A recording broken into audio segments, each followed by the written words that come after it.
No nosso último vídeo, exploramos o propósito da criação humana por Deus, um objetivo bastante específico.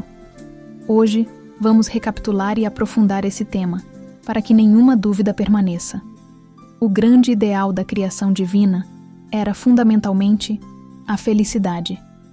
E para concretizar isso, Deus idealizou uma família, composta por seres humanos criados à sua imagem e semelhança, dotados de todos os seus atributos. Assim, podemos ter a certeza de que a busca pela felicidade é uma característica intrínseca de Deus e que foi herdada por seus filhos, ou seja, por nós. O ser humano, por sua própria natureza, não anseia pelo isolamento. Pelo contrário, deseja a troca, o dar e o receber, para assim produzir e experimentar a alegria. De onde vem essa natureza, esse desejo profundo de alegria e felicidade? Ela vem de Deus. É evidente que Ele próprio anseia pela alegria. Portanto, a motivação fundamental de Deus para criar foi, precisamente, gerar alegria. A cada etapa da criação, ao finalizar uma obra, Deus declarava que era boa. Gênesis 1, 4 a 31, mostrando sua satisfação. Contudo, a alegria de Deus só será plena e completa quando o ser humano alcançar a perfeita alegria, e isso acontecerá com o estabelecimento do reino dos céus, tanto na terra quanto no mundo espiritual. Observe que Deus nos abençoou dizendo: frutificai e multiplicai-vos, e dominai sobre todo o animal que se move sobre a terra. Gênesis 1, 28. Se Adão e Eva tivessem obedecido a esta ordem divina, cumprindo as 3 grandes bênçãos, o reino dos céus seria uma realidade já estabelecida. Deus nos criou como seus filhos, à sua imagem e semelhança, com uma natureza interna e externa que reflete a sua, dotados de sensibilidade para sentimentos e emoções que ecoam as dele. O reino dos céus é, em essência, a perfeita harmonia entre Deus, o ser humano e toda a criação. Este sempre foi o objetivo divino ao nos criar. As 3 grandes bênçãos para a felicidade plena. A chave para a primeira bênção de Deus é a perfeição do caráter individual. Essa perfeição é uma dádiva divina que devemos almejar, pois, ao alcançá-la, tornamo-nos preciosos a Deus. Quando percebemos e seguimos a vontade divina em nosso coração e mente, somos verdadeiramente seus filhos. Uma pessoa aperfeiçoada se une a Deus, sente o coração divino e adquire a natureza de Deus. Essa união é fonte de alegria e impede que se faça algo que possa entristecer o nosso Pai ou prejudicar o próximo. O ser humano aperfeiçoado age em total harmonia com a vontade divina, encontrando assim a verdadeira felicidade. Isso é ecoado nas palavras de Jesus: sede vós, pois, perfeitos, como é perfeito o vosso Pai que está nos céus. Mateus 5, 48. A segunda bênção de Deus é a multiplicação dos filhos do bem. Imaginemos, quando o homem e a mulher, já aperfeiçoados, se unissem, dariam origem a filhos com uma natureza divina. Essas famílias, então, formariam uma sociedade que seria uma representação substancial do bem para Deus. Uma sociedade assim, aperfeiçoada, naturalmente geraria nações aperfeiçoadas, e o reino dos céus se estabeleceria plenamente. E em seguida, temos a terceira bênção, a responsabilidade de exercer domínio sobre a criação em unidade com Deus. Ao cumprirmos essa responsabilidade, a própria criação pode experimentar o amor divino através de nós. É, portanto, nossa tarefa essencial cuidar da criação com amor e respeito, tornando-nos um verdadeiro canal de bênçãos para o mundo em que vivemos. Assim, o mundo ideal de Deus se tornaria uma realidade palpável. O período de crescimento. Amadurecendo para a perfeição. É importante entender que o universo não surgiu completo num instante, ignorando o fluxo do tempo. Sua origem e desenvolvimento demandaram um vastíssimo período. Por essa razão, o período bíblico dos 6 dias para a conclusão do universo não deve ser interpretado como amanheceres e entardeceres literais, mas sim como 6 períodos ordenados no processo da criação. A própria Bíblia nos ensina que todo ser criado precisa passar por um período de crescimento, simbolizado pela noite, antes de atingir a perfeição da manhã. Quando o primeiro dia da criação se completou, a Escritura declara: foi a tarde e a manhã, o dia primeiro. Gênesis 1, 5.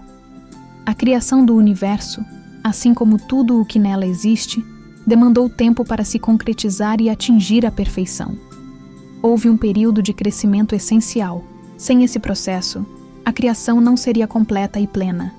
Portanto, para que a criação se desenvolva e alcance sua plenitude, o tempo é um elemento crucial, parte integrante do plano divino. Todo ser necessita de tempo para atingir sua maturidade ou perfeição. Para que uma causa produza seu efeito, para que mudanças físicas e químicas ocorram, o tempo é fundamental. Esse período é o que chamamos de período de crescimento.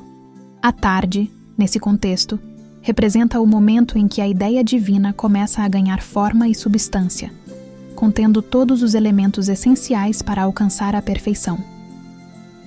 Pense nisso como uma semente, que traz em si o projeto completo de uma árvore, ou um ovo, que encerra o potencial para uma nova vida. Após atravessar um período de crescimento e desenvolvimento, a criação atinge sua plenitude e aperfeiçoamento, pronta para se multiplicar e frutificar, sempre em alinhamento com o plano divino. Este período de crescimento é dividido em 3 estágios: formação, crescimento e perfeição.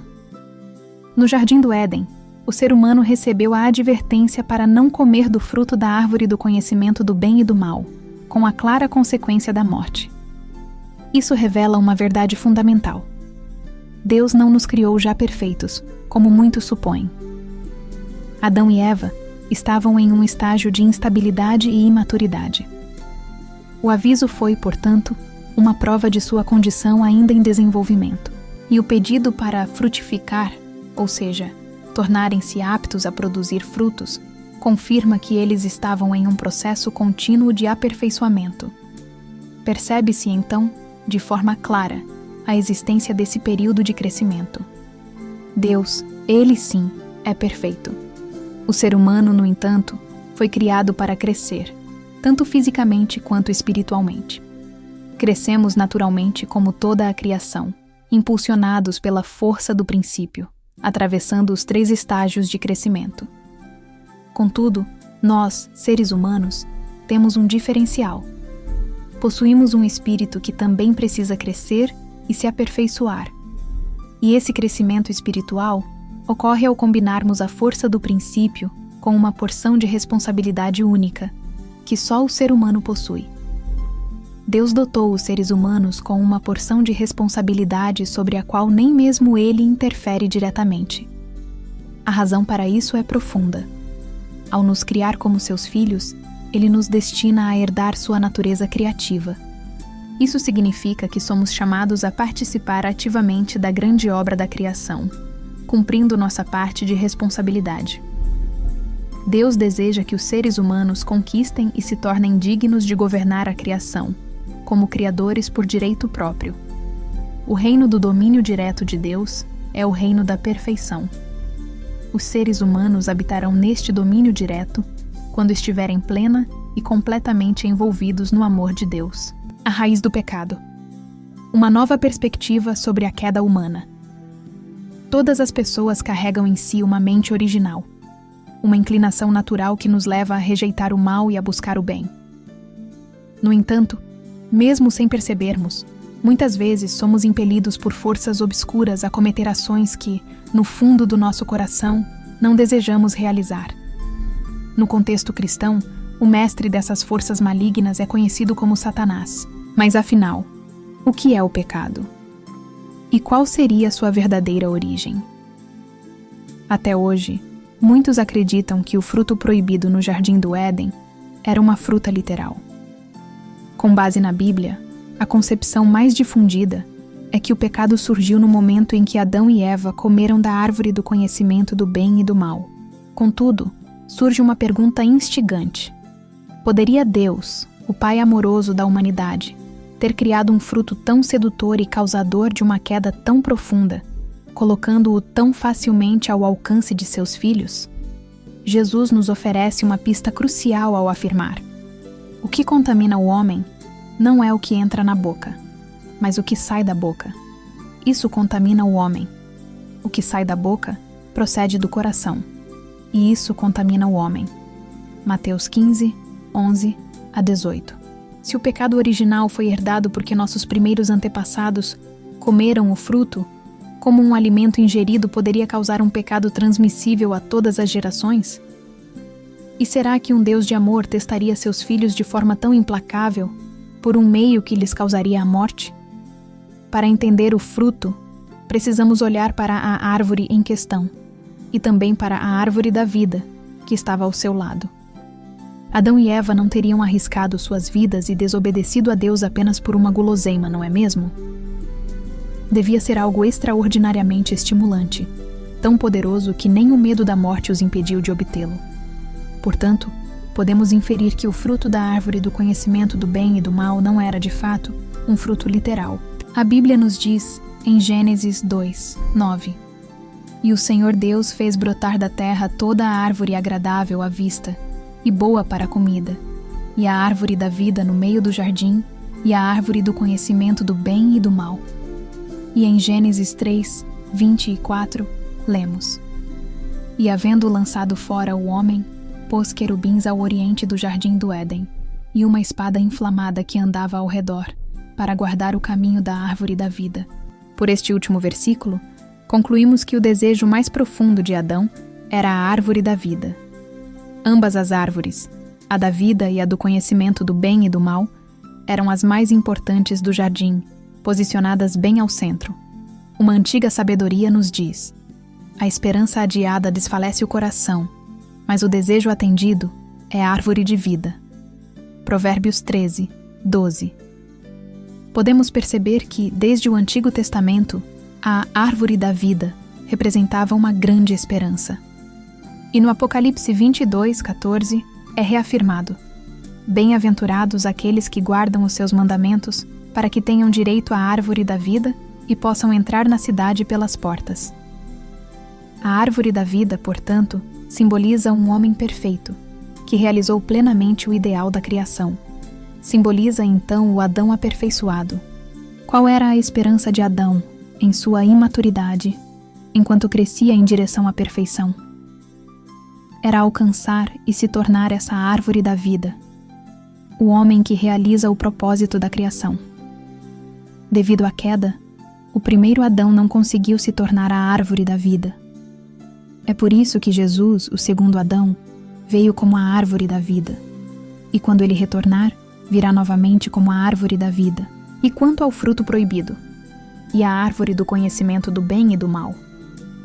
Essa árvore simbolizava uma mulher, Eva, esforçando-se para realizar o ideal da criação, e que residia ao lado da árvore da vida.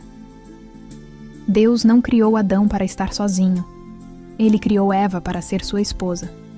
Assim como a árvore dá frutos, a mulher dá à luz filhos, que podem ser bons ou maus, de acordo com a responsabilidade de seus pais, a verdadeira identidade da serpente e a natureza do pecado. Mas quem era a serpente? Ela conhecia a vontade de Deus que proibia os seres humanos de comer do fruto. A Bíblia a descreve como um ser capaz de conversar com os humanos. Ela tentou Eva, causando a queda de seres que também são espirituais. Em Apocalipse 12, 9, lemos: E foi precipitado o grande dragão, a antiga serpente, chamada o Diabo, e Satanás, que engana todo o mundo. Ele foi precipitado na terra, e os seus anjos foram lançados com ele. E em 2 Pedro 2, 4, ou Judas 6, 7, está escrito que Deus não perdoou aos anjos que pecaram, mas, havendo-os lançado no inferno, os entregou às cadeias da escuridão. Isso nos leva a uma conclusão convincente. A serpente que tentou os seres humanos e os levou ao pecado é um ser espiritual, um anjo que, originalmente criado com um bom propósito, mais tarde caiu e se tornou Satanás. Em Judas 6,7, aprendemos que os anjos não guardaram o seu principado, mas deixaram a sua própria habitação. assim como Sodoma e Gomorra e as cidades circunvizinhas, que, havendo se entregado à fornicação como aqueles e ido após outra carne, foram postas, por exemplo, sofrendo a pena do fogo eterno. Desta passagem, podemos deduzir que a queda do anjo ocorreu como resultado de uma relação ilícita. Lembremos de Gênesis 2:25. E ambos estavam nus, o homem e a sua mulher, e não se envergonhavam. Antes da queda, Adão e Eva não sentiam vergonha de sua nudez. No entanto, após a queda, eles coseram aventais de folhas para cobrir suas partes sexuais. É da natureza humana esconder as falhas, e esse ato de cobrir-se indica que suas partes sexuais, e não suas bocas, eram a fonte de sua vergonha. Isso nos leva de volta às palavras de Jesus em João 8:44. Vós tendes por pai ao diabo, e quereis satisfazer os desejos de vosso pai. O amor, que deveria ser o ato mais precioso e sagrado, é muitas vezes visto com vergonha e menosprezo, porque o ato sexual foi a verdadeira causa da queda. Podemos então deduzir que o relacionamento ilícito envolveu o anjo e os seres humanos. É evidente que uma tentação ligada ao sexo é mais poderosa do que simplesmente comer uma fruta. Portanto, um anjo seduziu a mulher, e tanto o anjo quanto os seres humanos pecaram devido a um amor sexual ilícito. Antes da queda humana, a única coisa que alguém estaria disposto a arriscar a vida para obter seria a paixão e o desejo sexual. Ora, a serpente era a mais astuta de todos os animais do campo que o Senhor Deus tinha feito. E esta disse à mulher: É assim que Deus disse: Não comereis de toda a árvore do jardim? Gênesis 3:1. O fruto simbólico e a linhagem do pecado. O fruto da árvore do conhecimento do bem e do mal simbolizava o amor de Eva. Eva, assim como a árvore do conhecimento, deveria atingir a plena maturidade somente após passar por um período de crescimento. Como uma árvore que se multiplica por seus frutos, Eva deveria ter dado bons filhos através de seu amor divino, recebendo a essência da divindade de Deus e multiplicando uma boa linhagem. Em vez disso, ela recebeu a essência da natureza maligna de Satanás e multiplicou uma linhagem satânica, da qual nossa sociedade pecaminosa descende. Ela teve filhos maus através de seu amor satânico, pois comeu do fruto, ou seja, estabeleceu um relacionamento amoroso com um anjo que a tornou impura. Isso se alinha, por exemplo, com a ideia de eunucos que se castraram a si mesmos por causa do reino dos céus. Mateus 19:12, indicando a profundidade da questão sexual no contexto da espiritualidade. Concluindo, a raiz do pecado não se deu porque nossos primeiros antepassados comeram uma fruta literal, mas sim porque eles tiveram um relacionamento sexual ilícito com um anjo, simbolizado pela serpente. Consequentemente, eles não puderam multiplicar a boa linhagem de Deus, mas sim uma linhagem maligna, a de Satanás. Apenas uma relação sexual conseguiria ligar os laços de sangue e perpetuar uma descendência com o pecado original, transmitindo-o de uma geração para outra, entendendo a motivação e o processo da queda. Para entender a motivação e no processo da queda, precisamos saber um ponto crucial: quem são os anjos? No livro do Apocalipse, o próprio anjo que acompanha João se descreve como um servo. Apocalipse 22:9. E de forma semelhante, na carta aos Hebreus 1:14, os anjos são referidos como espíritos servidores. Mais do que isso, a Bíblia nos traz uma revelação ainda mais impactante em 1 Coríntios 6:3. Não sabeis vós que havemos de julgar os anjos? Isso nos mostra a sua natureza subordinada e a importância de compreendê-los neste contexto. É vital entender que a queda humana não foi um evento simples, mas um processo que ocorreu em duas dimensões distintas, afetando nossa totalidade como seres criados por Deus. Afinal, Ele nos criou com dois componentes essenciais, um ser espiritual e um ser físico. A queda espiritual aconteceu através de um relacionamento sexual ilícito entre um anjo e Eva. E a queda física, por sua vez, ocorreu pelo relacionamento sexual entre a própria Eva e Adão. A motivação de Lúcifer: ciúme e vingança.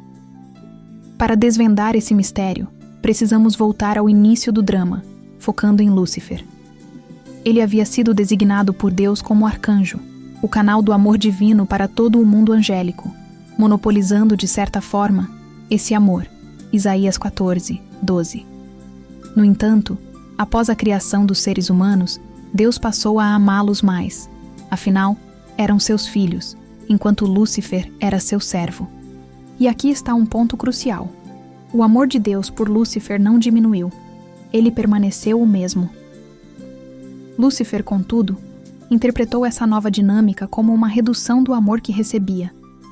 Sentindo-se preterido e tomado por ciúmes de Adão e Eva, um sentimento de vingança começou a germinar em seu coração. É por essa razão que Lúcifer seduziu Eva.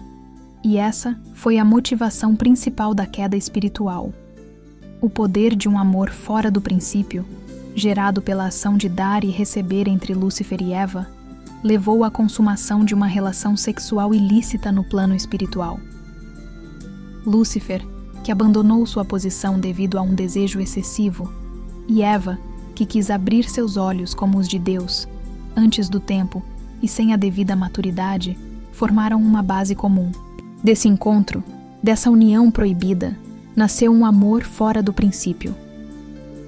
Quando Eva se uniu a Lúcifer através desse amor proibido, ela recebeu em si sentimentos avassaladores de medo, frutos de uma consciência culpada.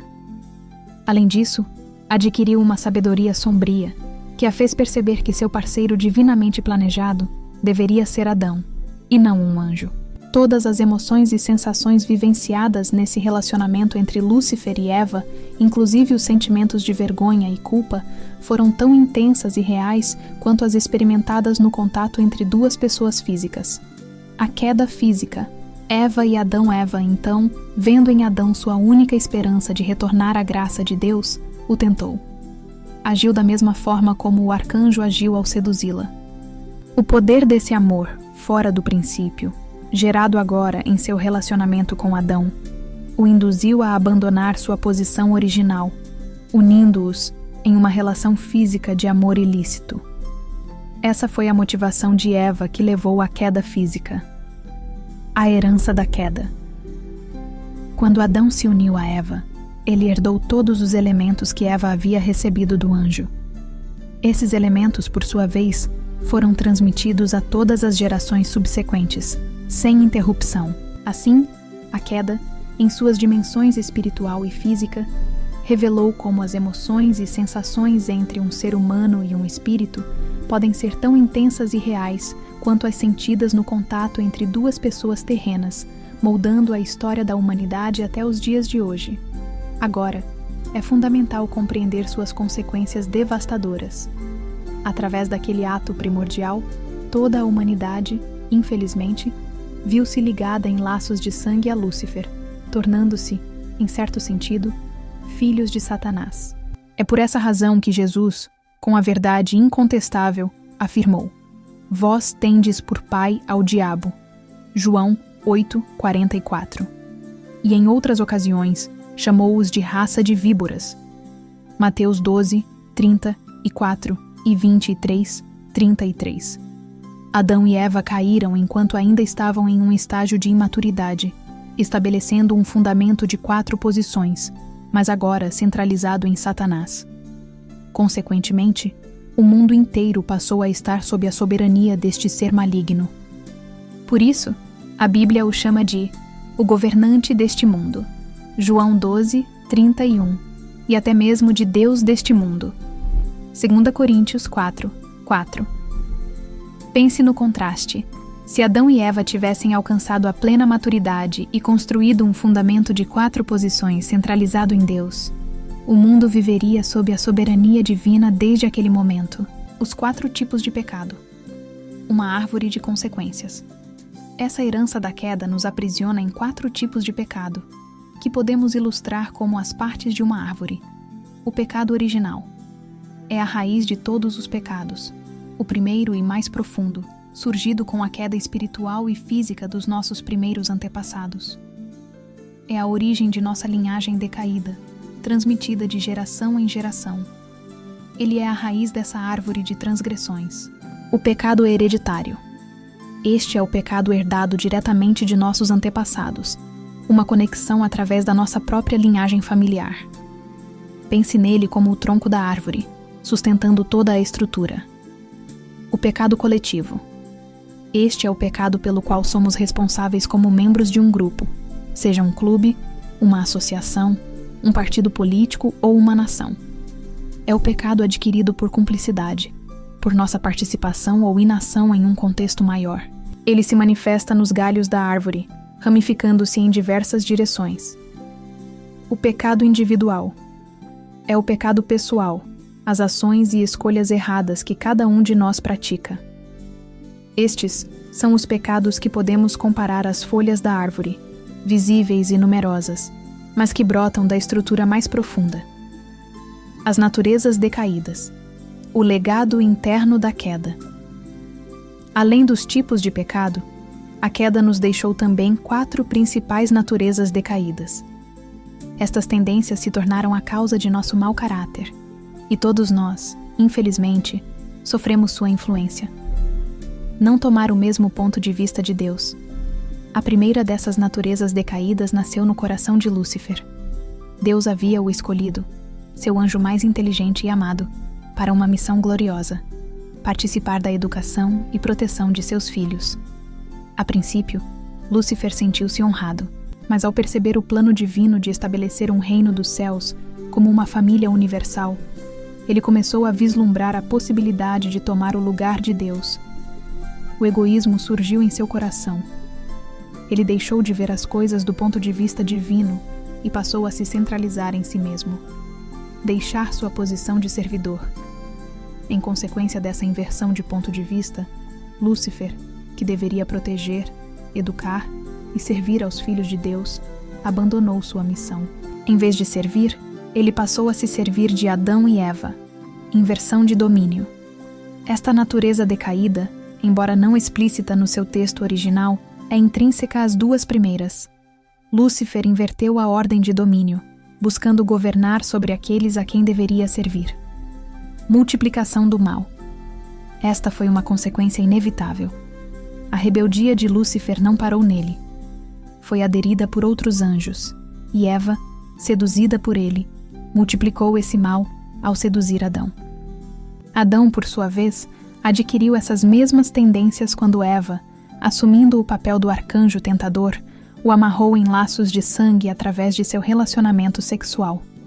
Anteriormente, Eva já havia herdado do arcanjo todas as predisposições à sua transgressão contra Deus, quando ele a entrelaçou em laços de sangue através de seu relacionamento. A sociedade atual. Espelho da queda. Durante toda a história humana, somos testemunhas diárias das consequências da queda.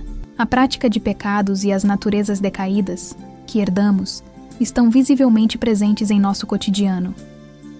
A sociedade humana de hoje é uma projeção clara do que ocorreu naquele jardim do Éden. O que mais predomina em nossa sociedade atual? A promiscuidade sexual e a violência. Esses são sintomas profundos de uma causa raiz: a falta de domínio sobre o sexo. Isso se manifesta de 2 formas principais: o desejo sexual prematuro, antes do tempo certo de maturidade; o desejo sexual excessivo, com a pessoa errada. A falta de domínio sobre o sexo é a principal causa dos problemas humanos, pois a queda nos tirou a sensibilidade divina e nos afastou da pureza original. Agora que sabemos o porquê Deus nos criou e a causa de não estarmos existindo de acordo com esse ideal divino, vamos no próximo vídeo explanar o trabalho providencial de Deus para restaurar o ser humano à sua devida posição de filhos divinos. Portanto, não perca. Se inscrevendo no canal, comente, faça perguntas. Ficarei feliz em responder. Se gostou do vídeo, deixe um like. Agradeço muito.